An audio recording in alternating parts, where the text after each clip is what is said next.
近期，国航波音747-400飞机 B-2445号机要退役的传言又起。这架飞机在中国已经工作了30.4年，是中国民航目前唯一机龄超过30年的民航客机。有飞友问我们，在全球范围内最古老的民航客机现在是哪一架呢？飞机的设计都有寿命控制指标，随着科技发展、技术进步，欧美制造的客机发动机基本上已经没有总寿命限制，只需要按照循环、起落次数等控制好飞机发动机的阶段寿命，完成相关维护修理工作即可。飞机使用的总寿命主要考虑飞效比，换句话说，即便是老旧飞机，只要品质好，经得住折腾，用几十年都行。从这个角度出发，俄制飞机是不行的，总寿和阶段寿命都不高，大修相对频繁。几十年前的巴西、加拿大和空客也稍逊一筹，只有美国产品最耐用，现在还敢继续拉人。美国民航因为保养水平高，管理和技术都很优秀，备件便宜，竞争激烈，许多公司都喜欢使用老旧飞机压缩成本，所以是老旧飞机最大的集中营。但美国各家航空公司一般在35年左右会将老旧客机退役，因为再用下去的话不划算，费效比不高，赚的不如花的多，也不安全。有一些国家使用老旧飞机是因为穷，买不起新飞机，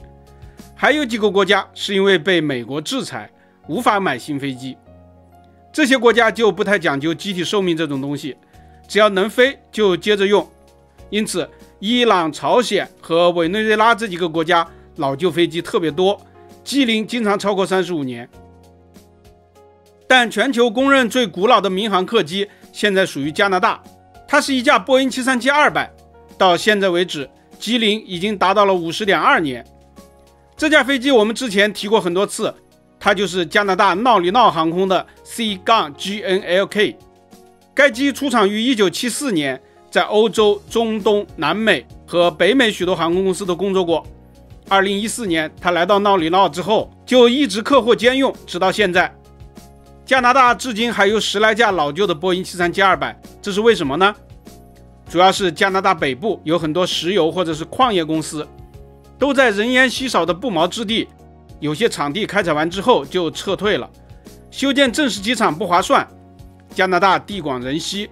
而波音737-200有历史套件，能在碎石跑道上起降，所以适合服务这些公司。C-GNLK 在6月23日还有正常的商业运营记录，从蒙特利尔飞往哈德逊湾。他6月24日只在蒙特利尔飞了个本场，怀疑可能快退役了。但加拿大有3、4家小型航司都在使用波音737-200，为矿业公司提供服务，所以最古老的称号应该还能再坚持3、5年。从理论上说，如果连喷气支线也算上的话，全球最古老的客机应该属于肯尼亚。肯尼亚的非洲快运公司有2架 DC-9， 其中一架编号为 5Y-AXF 的客机，今年已经是56.5岁了。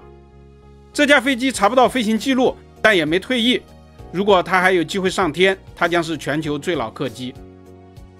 如果连货机也算上的话，全球最老肯定属于美星货运，它家编号为 N-82TW 的 DC-9 货机，今年已经57.6岁，比肯尼亚还要老，而且至今还在到处飞。DC-9 与 ARJ21有血缘关系，长得很像，我们之前也介绍过。据说非洲还有一批 DC-3 在使用，不过准确的资料暂时没有查到，也欢迎朋友们补充。本期咱们就聊到这里，下期见。